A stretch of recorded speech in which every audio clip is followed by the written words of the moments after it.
días a los muchachos. A los jóvenes. Qué bueno, qué bueno, qué bueno. Me ha tocado también trabajar con unas 3 conferencias públicas en Navajo y aquí en Nuevo León. No, qué chido, qué chido. Pues yo creo que eso es lo mejor, difundir lo que se tenga de acá de esta zona. Porque es la única manera en que en general podemos saber lo que sucede en un lugar determinado. Es una forma de difundir también. Exacto. Sí. Exactamente. Por acá alguien quería hablar. El día que se dio el aislamiento en Hermosillo, Ajá. ese mismo día. ¿El de apenas hace unos días? Sí. Okay. Ese mismo día yo creo, como eran las 4:30, 5 de la tarde, aquí arriba pasó, yo asimilo que era lo mismo que se dio allá. Ajá. ¿Qué vieron acá?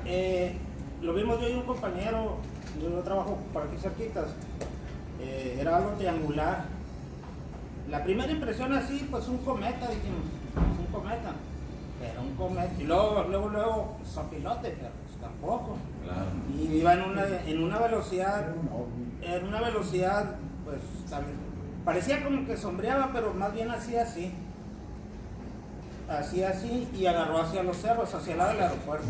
Sí. Un día después de eso, yo subí al techo de la azotea de mi trabajo, y aquí en esta dirección, aquí arriba, como tres láminas brillosas en forma de triángulos, pero una moviéndose así. Aquí arriba en esta dirección. ¿Cuánto fue eso?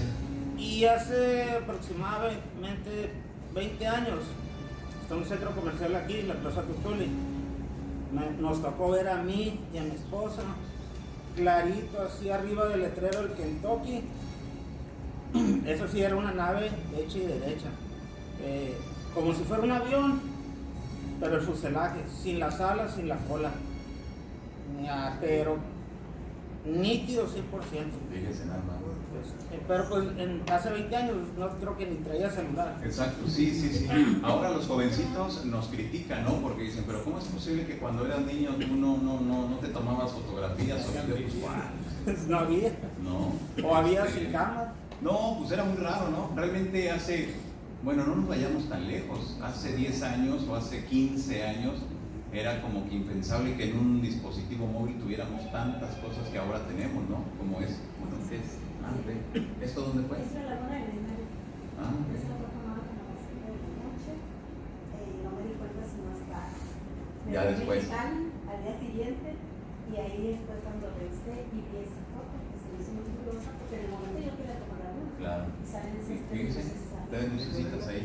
No, bien interesante, pues ya ven, tienen un buen de cosas ustedes por acá, pero sí tienen que hacer lo necesario, si es posible, de que, bueno, pues nos informemos la gente que estamos en la zona centro de la República Mexicana para darle seguimiento a muchos de los incidentes que están por acá.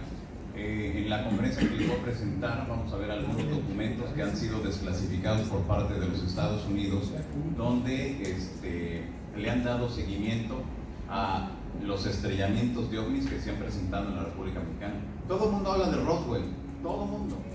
Y en México tenemos casos tan importantes que de verdad nos van a dejar pensando y nos van a llevar a esa reflexión de qué es lo que ha sucedido en la República Mexicana sobre este asunto. Así que bueno, pues vamos a iniciar, ¿les parece? ¿Sí? ¿Ya están listos? ¿Preparados con sus preguntas? Eso, muy bien. Pues vamos a darle un fuerte aplauso a Lourdes Gómez, que viene desde España.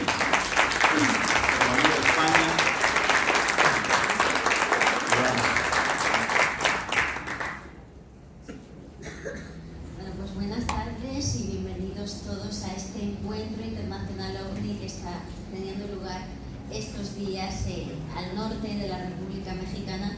Para mí es un auténtico honor formar parte de esta gira y representante de mi país y de las investigaciones que ahí estoy ejerciendo. Llevo apenas 2 meses aquí en México y tengo que decir que, bueno, pues aunque había anteriormente venido para dar conferencias y por temas personales, la verdad que en estos 2 meses he sentido un calor maravilloso por parte de todos los mexicanos y me siento como en mi propia casa. Así que muchas gracias por eso, porque la culpa de eso la tienen mayormente los yojaneros por el cariño que nos tienen y por estar siempre ahí al pie del cañón nosotros acompañándonos en este tipo de eventos que, como ha explicado Johanna, lo que queremos es llevar un mensaje. Esto es algo vocacional, es mucho más que un trabajo, es llevarle a la gente lo que nosotros investigamos, una realidad que no nos suelen contar, que convive con nosotros, y daros herramientas para que tengáis un espíritu crítico, un espíritu de duda y podáis conocer mejor este mundo que nos rodea, que va más allá de lo que nos han contado. También quiero agradecer muchísimo a mis compañeros conferenciantes, especialmente a Dino de Labra por la organización de este evento, por la confianza que ha puesto en mí, a Talia Samajá, a Johanna y bueno, pues a todas las personas que han formado parte de este evento y que se han desplazado con nosotros hasta Mexicali, hasta La Rumorosa y ahora aquí en el estado de Sonora. Bueno, pues seguro que los johaneros ya sabréis un poco más de mí por los hangouts que hacemos con Johanna. Yo soy periodista y desde pequeña me apasionan estos temas. Ya desde pequeñita le pedí a mis padres y a mis abuelos que me hablaran de fantasmas, que me contaran historias de ovnis, que me hablaran de las leyendas de mi comarca y pedía libros y poder informarme de ello. Por lo tanto, cuando crecí tuve claro que quería ser periodista y desde un primer momento enfoqué mi carrera profesional hacia estas cuestiones. Es verdad que he ejercido en otros ámbitos allí en España, como presentadora de noticieros de televisión de mi comunidad de Extremadura y también programas de reporterismo general y el programa Escrito en el Aire, donde investigábamos crímenes ocurridos en la región. Esa trayectoria televisiva siempre ha convivido con mis colaboraciones escritas con la revista Más allá de la ciencia, las revistas Enigmas y Año Cero, y mi trabajo en programas como Espacio en Blanco de Radio Nacional de España. Actualmente me dedico de lleno a estas temáticas y soy autora de 2 libros, La Iglesia y sus enigmas, publicado por Luciérnaga de la editorial Planeta, y Las urdes, frontera con lo desconocido, que habla de una de las comarcas más misteriosas que hay en Extremadura. Y en concreto, lo que hoy quería contaros está muy relacionado con mi libro La Iglesia y sus enigmas, porque en ese ensayo yo trataba de desvelar todos los misterios relacionados con la Iglesia Católica. Investigué los exorcismos, las apariciones marianas, algunos casos de reliquias importantes, pero me parecía también muy necesario que en ese libro hubiera un capítulo dedicado a los ovnis. Y seguro que os sorprenderá, ¿no?, pensar, bueno, ¿qué pintan los ovnis en un libro sobre la Iglesia? Bueno, pues a lo largo de esta conferencia creo que vais a descubrir que todo está relacionado. Y hoy os voy a hablar de luces populares. ¿Habéis escuchado alguna vez el término luces populares? ¿No? Bueno, pues luces populares es un término que acuñan en su libro La España extraña los investigadores Javier Sierra y Jesús Callejo, quienes fueron recorriendo fenómenos insólitos que se producían en España desde la Edad Media y se dieron cuenta de esto que yo he sacado aquí, este extracto. Ellos dicen: todos aquellos santuarios, enclaves geográficos y blasones cuyas tradiciones, raíces toponímicas o escudos heráldicos, como en este caso, alberguen luces o estrellas solitarias o en pequeñas formaciones, conmemoran por lo general antiguos episodios ufológicos. Es decir, cuando nos miramos en nuestras iglesias, en nuestras catedrales y nos fijamos en este tipo de marcas, rara vez nos da por indagar qué hay detrás de este tipo de marcas. Y cuando uno se pone a buscar, en la mayoría de ocasiones se encuentra con una historia de aparición de luces extrañas en el cielo. En España existen multitud de ejemplos. Tenemos, por ejemplo, incluso nombres de pueblos, de ciudades, como por ejemplo en el norte de España tenemos Estela, en Navarra, que viene de estrella y que viene de la aparición de una luminaria, o por ejemplo nombres de vírgenes que nos hablan de esas apariciones extrañas en el cielo. Por ejemplo, la Virgen de Sonsoles en Ávila, que es una aparición mariana de la Edad Media, donde un grupo de pastores observa unas extrañas luminarias y dicen: son soles en el cielo. y de ahí es el nombre de la Virgen. Por lo tanto, vemos que existe una relación muy estrecha entre la religión y este tipo de fenómenos que eran para ellos, para nuestros antepasados, tan desconocidos como para nosotros, pero ellos lo interpretaban en una clave religiosa.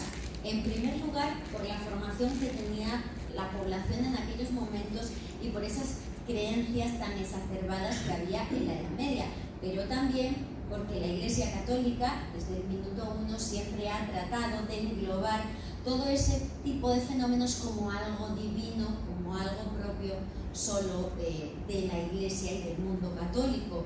Ocurre incluso con los fenómenos paranormales que se dan en los santos. También es otro de los capítulos que yo abordo en la Iglesia y sus enigmas, y nos damos cuenta que esos episodios de levitación, esos trances, esos vuelos místicos, no solo se dan en la Iglesia Católica, se dan incluso en el mundo de las personas que practican el hinduismo y otras religiones. Es algo común a toda la humanidad, pero que nosotros lo hemos estado interpretando, y esa es mi humilde opinión, de manera errónea.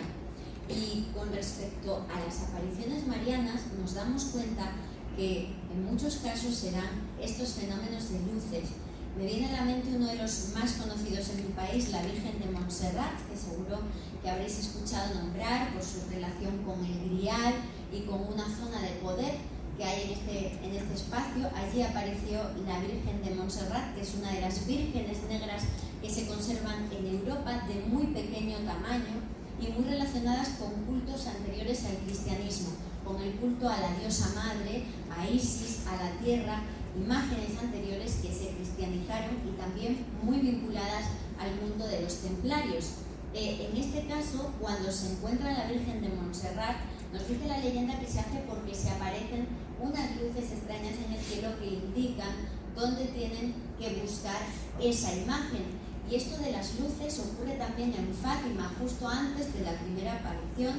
Describe la principal vidente, Lucía dos Santos, que aparecían unas extrañas luces en el cielo previa a la aparición de esa señora que ella identificó con la Virgen María. Lo mismo podemos decir del caso de Medjugorje, una de las apariciones marianas que más se está pegando en la actualidad. También aparecen 3 extraños rayos luminosos junto antes de que se diera la aparición. Por lo tanto, es un rasgo común esa relación entre la ufología y también la religión. Y por cierto, que no solo episodios aislados como en este caso, que os estoy hablando de apariciones marianas, de un nivel bastante restringido.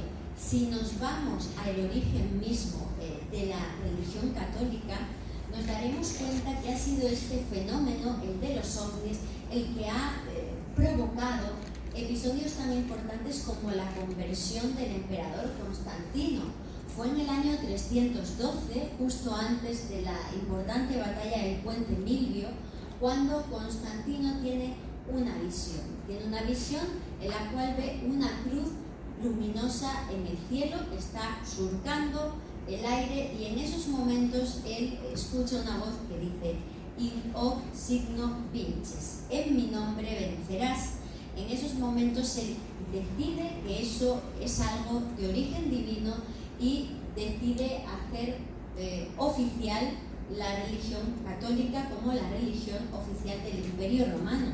Un episodio tan importante que cambió nuestra historia, resulta que ocurrió debido a la aparición de un ovni y siempre se ha interpretado en otro tipo de claves. Esto de las cruces luminosas es curioso porque ha habido diversos casos. Hace poco leía en un libro que también acaba de publicar Planeta, que se llama Atlas de Huellas Extraterrestres, un caso muy curioso de una iglesia en Francia, que en la Edad Media estaban reunidos todos los feligreses y salieron en procesión con uno de los santos y de repente vieron una cruz en el cielo. Eso provocó que el obispo aprobara esa aparición de la que había sido testigo toda una congregación religiosa, e incluso hicieron una imagen dedicada a esa aparición. Hicieron una cruz de metal acostada en forma de ovni que a día de hoy puede visitarse en esta iglesia de Francia. Por lo tanto, un recuerdo ufológico en el interior de un templo. Y bueno, pues nosotros lo que quiero es que aprendamos a ver este tipo de casos desde otra perspectiva. Hablaba Jesús Cañejo y Javier Sierra de la presencia de este tipo de luces en los escudos. Muy importante en España porque tenemos muchos ejemplos. Este que estáis viendo en concreto data de 1177 y es el escudo de la ciudad de Cuenca. Si alguna vez tenéis la oportunidad de viajar a esta ciudad, veréis que por todos lados tenemos este escudo con esta estrella, y lo que hace es conmemorar uno de estos avistamientos ufológicos. En este caso, el rey Alfonso VIII estaba en su campamento por esta zona de Castilla y estaban en guerra en esos momentos contra los musulmanes. Estaban tratando de conquistar esa plaza cuando de repente se aparecían unas extrañas luces, unos extraños aparatos en el cielo y se paseaban por encima del campamento de los cristianos. El rey Alfonso VIII decía que era la Virgen que se presentaba en forma de luces para ayudar y alentar a los cristianos. Y cuando consiguieron conquistar esa plaza y fundaron la ciudad de Cuenca, decidieron poner esa estrella en su escudo en conmemoración a esa Virgen que según ellos se había aparecido en forma de luz. Y no solo es curioso el escudo de Cuenca, también encontramos que la Virgen, la patrona de la localidad de Cuenca, es la Virgen de la Luz, en conmemoración a este episodio ufológico. En aquella época se daba mucho, os he hablado del 1177, pero también si nos vamos a la zona de Teruel, más al norte de España, en 1171, solo unos años antes, también, en este caso el rey Alfonso II, estaba con sus tropas por ese lugar cuando observan un toro que va caminando sobre el terreno por aquellos parajes y de repente aparecen unas luces que siempre van sobre ese toro. Lo interpretaron como un buen augurio, una buena señal de los dioses y decidieron fundar justo en ese enclave la ciudad de Teruel en conmemoración de aquella aparición.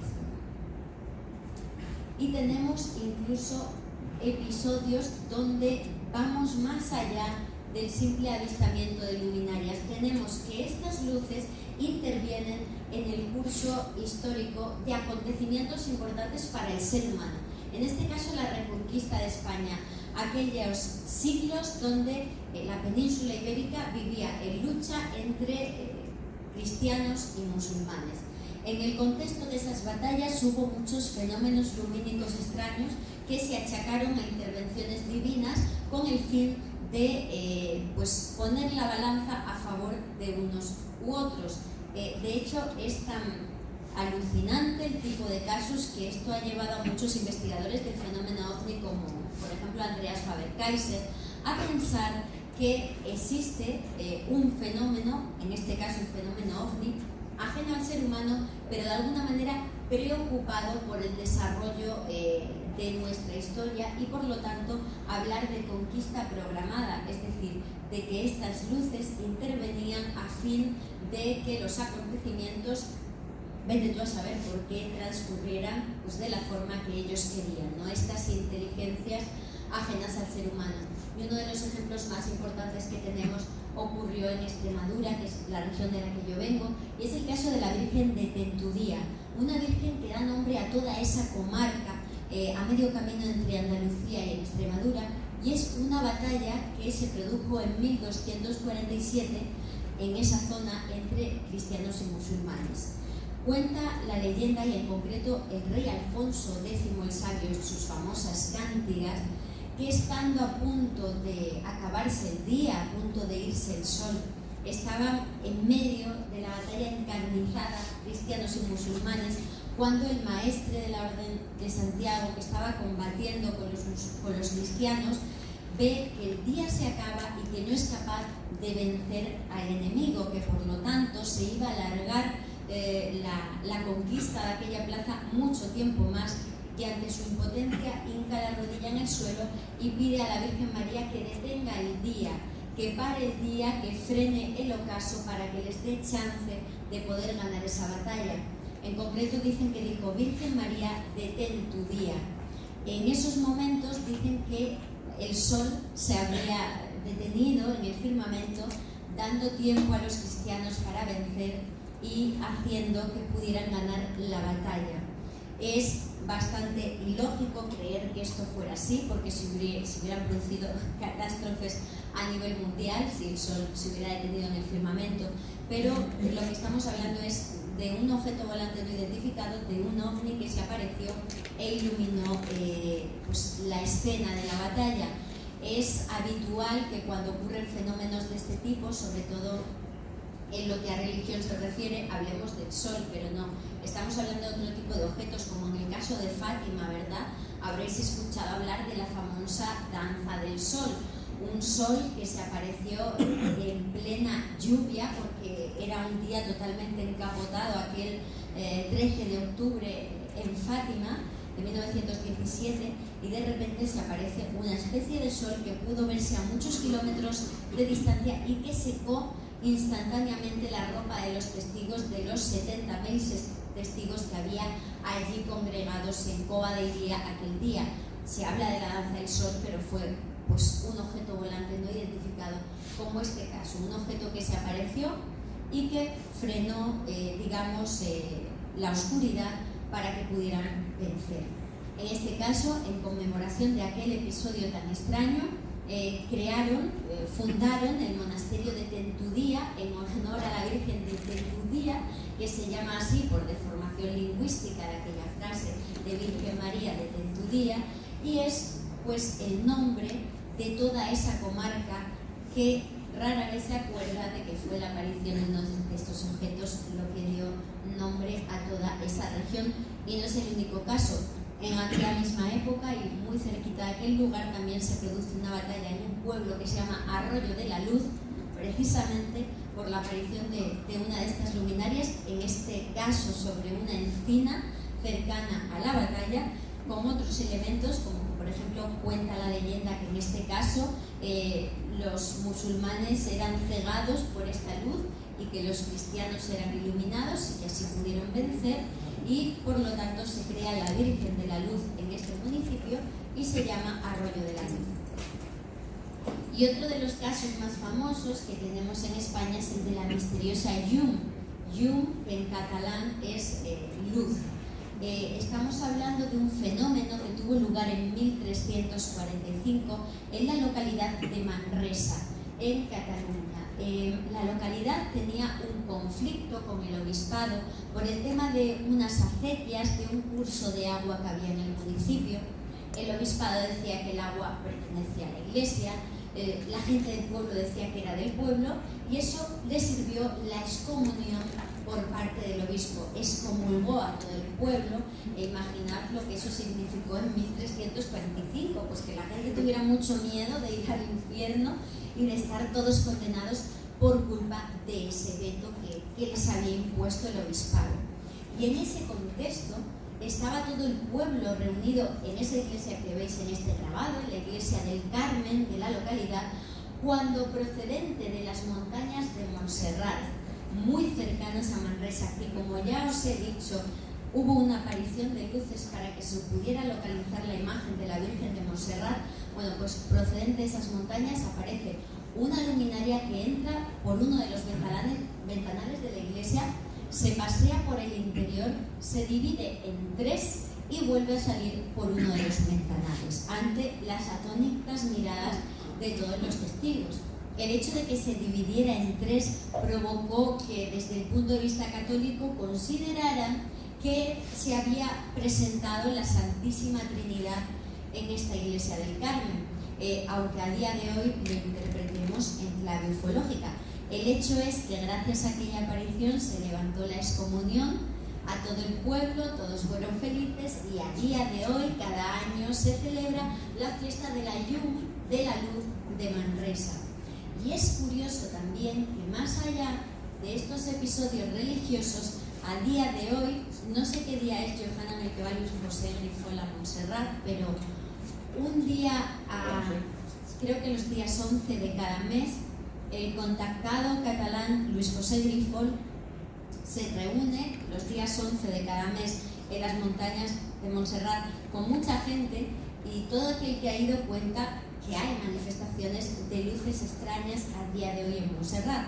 Claro está que, como digo, no se interpreta en clave religiosa, sino en clave ufológica, pero es que al final todo es lo mismo, cada uno interpreta este tipo de fenómenos desde el punto de vista de su cultura y de su espiritualidad, pero si quitamos todas esas capas y todos esos vestidos con los que nosotros disfrazamos a los casos, al final nos encontramos con un fenómeno que es el mismo y que está ahí acompañándonos desde siempre.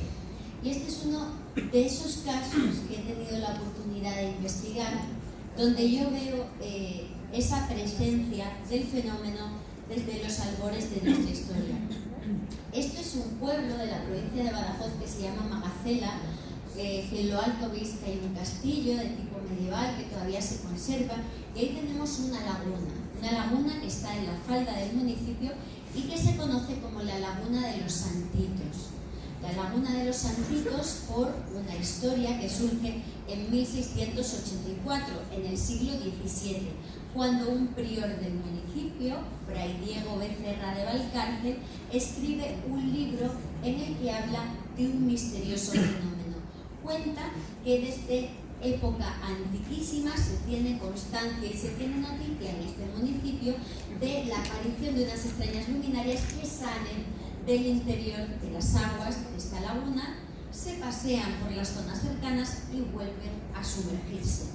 Eso dice el prior en este libro del siglo XVII, que son los espíritus de dos santos, de un matrimonio santo que habría estado evangelizando en el pueblo, San Aquila y Santa Priscila, dos discípulos de Pablo de Tarso que habrían llegado hasta estas tierras a evangelizar, habrían muerto en martirio y habrían sido enterrados al fondo de esta laguna. Cuenta el prior que es su deseo que desequen la laguna para encontrar los restos de los santos y poder honrarles debidamente y, bueno, pues crear una iglesia o alguna pequeña ermita en su honor. Llevaron a cabo esta empresa, trataron de desecar la laguna, estuvieron semanas y semanas sacando agua, y cuenta en el libro que cuando por fin empezaban a ver el fondo, cuando habían empezado a ver piedras que parecían manufacturadas, ¿no?, de época romana y así, de repente hay un tormentón tremendo que vuelve a inundar la laguna y tira por tierra todo ese trabajo.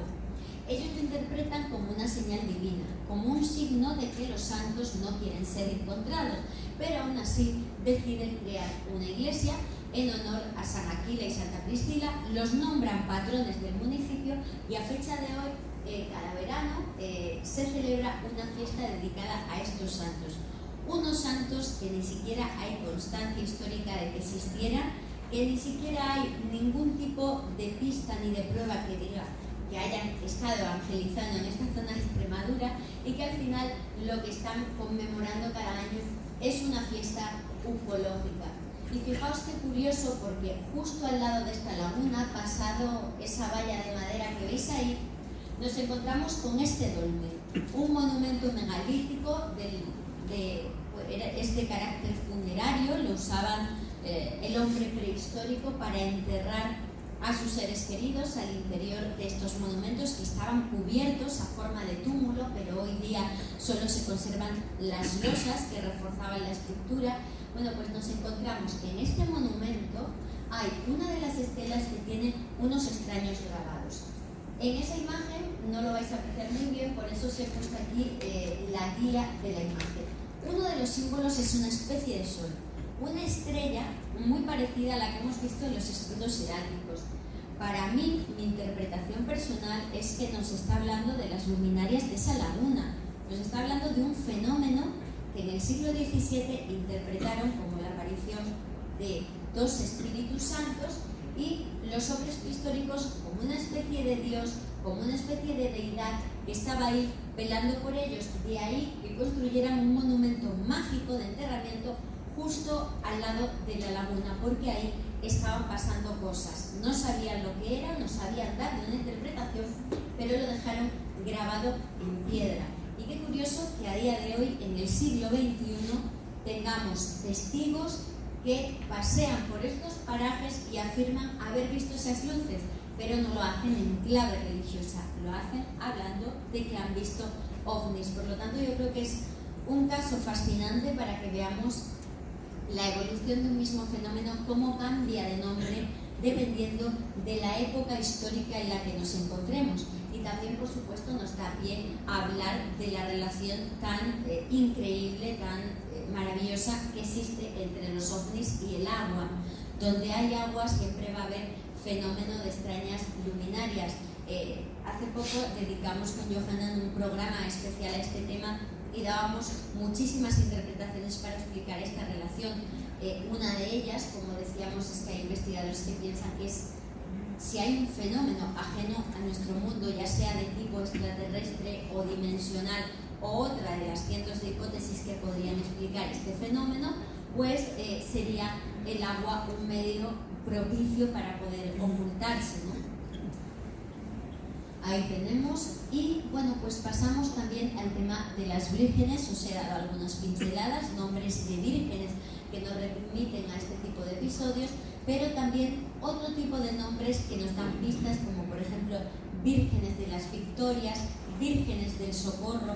Todos estos nombres, de verdad, si algún día visitáis un municipio que tenga una advocación mariana con alguno de estos nombres, estoy seguro de que si rastreáis en la leyenda vais a encontrar algún episodio extraño de aparición para intervenir en algún conflicto de tipo humano. En este caso os traigo la imagen de la Virgen de la Victoria en Trujillo, en el castillo de Trujillo, allá en Extremadura, un castillo que por cierto se ha hecho muy famoso en los últimos meses porque allí se han rodado muchas escenas de la serie Juego de Tronos. Y en este castillo encontramos la Virgen de la Victoria que, según la leyenda, en uno de esos conflictos de la Reconquista Española, se apareció para poder ayudar a los cristianos. Desde entonces tienen ahí a la Virgen de la Victoria como patrona del municipio y en conmemoración de aquel hecho. Pues ahí estoy yo haciendo algunas de las fotos y os hablo aquí de Pasaporte Amagonia de Jacques Vallée, que es un libro, para mí, de los más importantes de la ufología.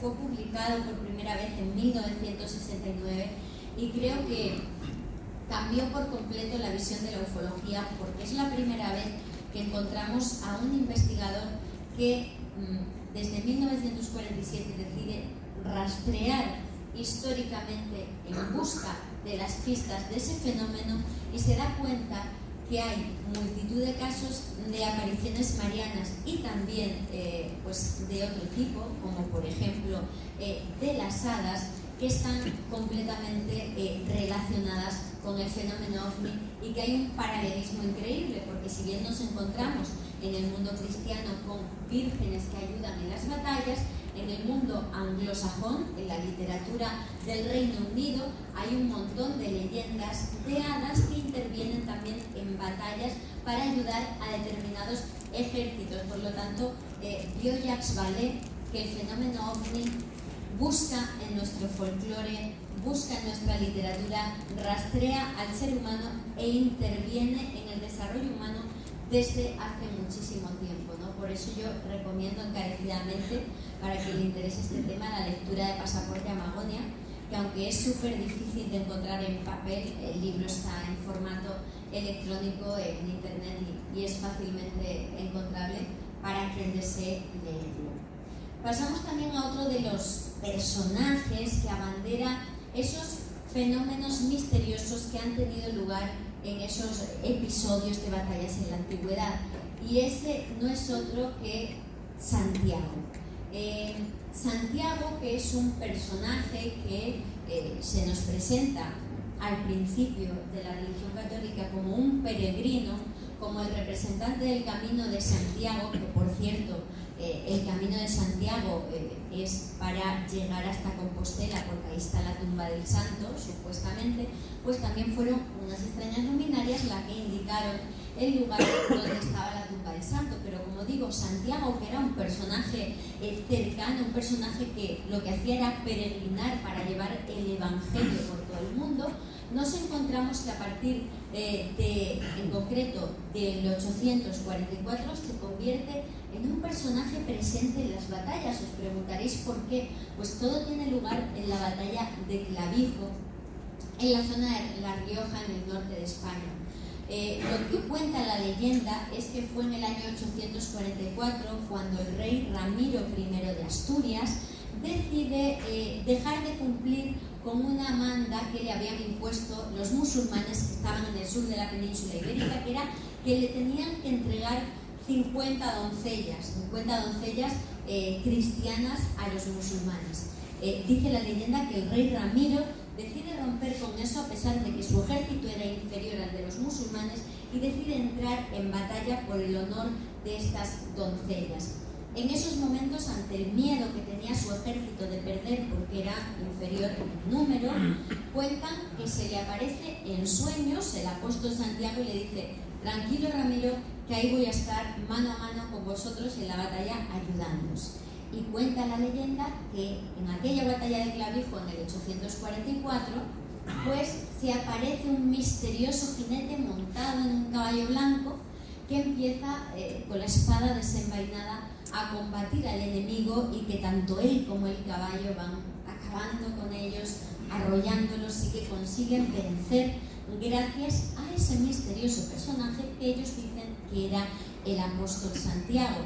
Desde entonces se puso al apóstol Santiago como un abanderado de los cristianos, de todos los ejércitos cristianos, y se hizo incluso famosa una frase que a día de hoy, aunque con connotaciones bastante negativas, se sigue usando, y es: Santiago y cierra España. Es decir, el ejército español, pero no cierra hasta que Santiago no aparece, ¿no?